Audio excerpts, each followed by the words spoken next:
Hey, it's Todd Duncan. Welcome to our 21-day experience. Today is day 5, and today is the gift of attitude. The fifth gift that 2020 gave me was by far the gift of attitude.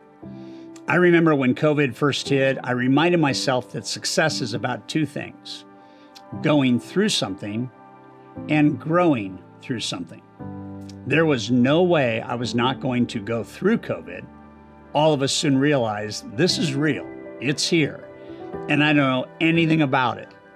So we are most certainly going to go through it. Can't avoid it, really. The big question is, would we grow through it? And what kind of attitude would we embrace? I decided in that moment that I would release a series of very short 2 to 3 minute videos each day across our social channels focused on mindset. Whenever, however, wherever I was, I would try to find one example a day of choosing attitude. You can review those at Todd Duncan Official.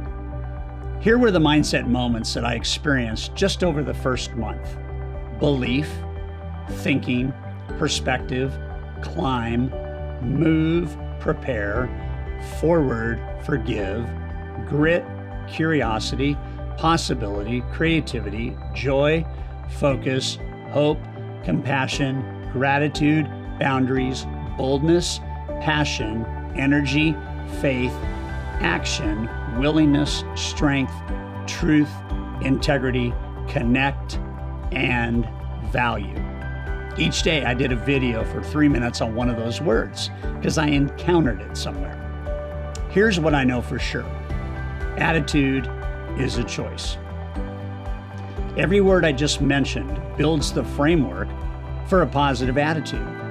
Every person walking the planet has the chance, every moment of every day, to choose positive over negative, to choose faith over fear, to choose victory over defeat.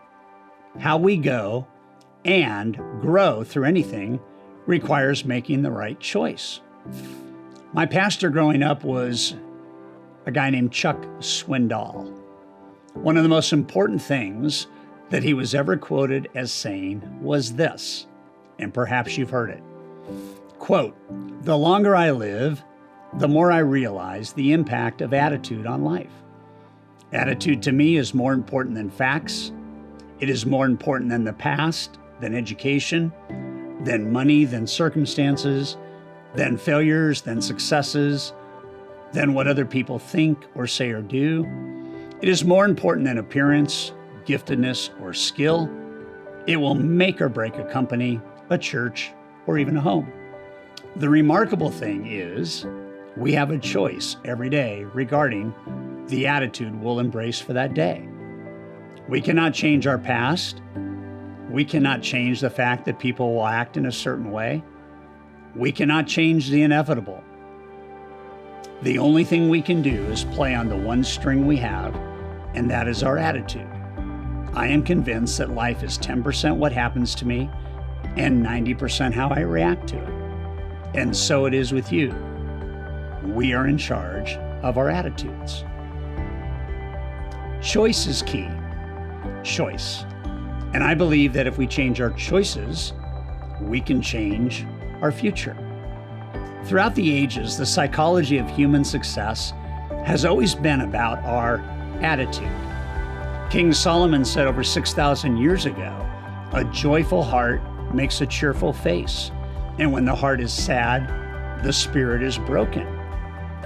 Marcus Aurelius, who lived from 121 AD to 180 AD and was one of the most respected emperors in Roman history, comments on one of the philosophies dealing with attitude when he said, "The obstacle is the way. The impediment to action advances action. What stands in the way becomes the way." Talk about a healthy attitude. When I was 16, my grandmother gave me a book entitled Success Through a Positive Mental Attitude. It was written when I was 2 years old by Napoleon Hill and W. Clement Stone. I cannot even recall remotely why I would read a book when I was 16 on attitude. But my grandmother was a powerful life force, always optimistic, always inspired, always curious. I've read that book 30 times since then, and the one quote that is forever ingrained in my mind, and I believe has helped me through every, capital EVERY, every difficult time in my life, and I've had a lot, is this: there is little difference in people, but the difference makes a big difference. The little difference is attitude, and the big difference is whether it's positive or negative. Wow. That's it. I remember a moment this year before COVID as I was traveling to another speaking engagement, having breakfast in the restaurant prior to my speech, and I had a great night's sleep, went to the gym, had some meditation time, and I was feeling unstoppable, and I was an hour away from speaking. I remember the food server commenting to me as she was pouring some coffee. She said to me, "You have such a positive attitude." I said, "Yep, it's a great day." And she looked at me in one of those moments and asked, "How do I get one?" I was just struck. I was so taken aback for a moment. She makes a comment that I have a positive attitude, and I say, "Yep, it's a great day." And then she asks, "How do I get one?" I asked her some questions, learned she'd had a rough go of it. She was, quote, down on her luck. We started talking, and I shared the power of seeing the glass as half full instead of half empty. And I told her that if she could start seeing the good, the future, instead of focusing on the bad, the hard stuff from the past, she could get one of those positive attitudes. In fact, I took 2 glasses of water from the table and I demonstrated by pouring one half of it out into an empty coffee cup, half full versus half empty, and I could see her transfixed on that glass. She could get a positive attitude. All she needed was some wins. And she understood this. Micro victories, I call them. And a bunch of micro victories can add up to some pretty big change for the good. So in 2020, as we kind of went through, and certainly in 2021, as we continue to go through and grow through this whole COVID-induced, wherever we are, mindset is everything.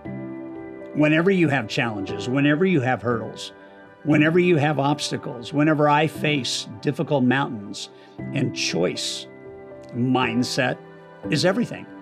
And here's the good news. You get to choose it. I was in a meeting before we started recording today with 2 of my executives, and I remember the gal that leads our operations and our event business.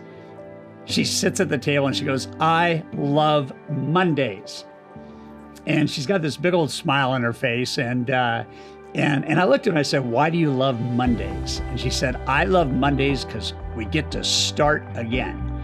And it was like, wow, that's a choice. That's a choice. Most people live to clock out on Friday afternoon. She's excited about Monday morning. She gets to choose. You get to choose. I get to choose my attitude every day. I get to wake up and say, I choose happiness. I choose passion. I choose joy. I choose health. I choose energy. I choose. I'm going to be intentional. And this is the choice that we all get to make. We get to choose, as Chuck Swindoll said, we get to choose our attitude. And this is what I share with people, especially in times of difficulty, like right now. Never give up, get better. Never lower your standards, improve your skills. Never say, I can't. Always say, I can. Choose not to be a victim, but to claim a victory. Never compare yourself to others.